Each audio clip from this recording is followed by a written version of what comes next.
Your Mac Mini might seem ready to connect, but if Wi-Fi is stuck on looking for networks, you won't be able to go online. This usually happens due to network settings issues, outdated software, or minor Wi-Fi glitches. Many users get frustrated not knowing the simple fix. But don't worry, in this video I'll show you how to fix Wi-Fi not detecting networks on your Mac Mini. Let's fix it right now. Solution 1. Forget the known Wi-Fi network. Click the Wi-Fi icon in the top menu.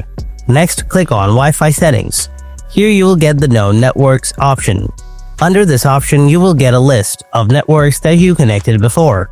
So click on these 3 dots next to the network, then click on the Forget this network, and then again, click on Forget. Solution 2. Firewall settings. Go to the Settings app. Now click on the network, then click on the firewall. If firewall is turned on, then click on Options below. Now make sure to toggle off this option called Block All Incoming Connections. Solution 3.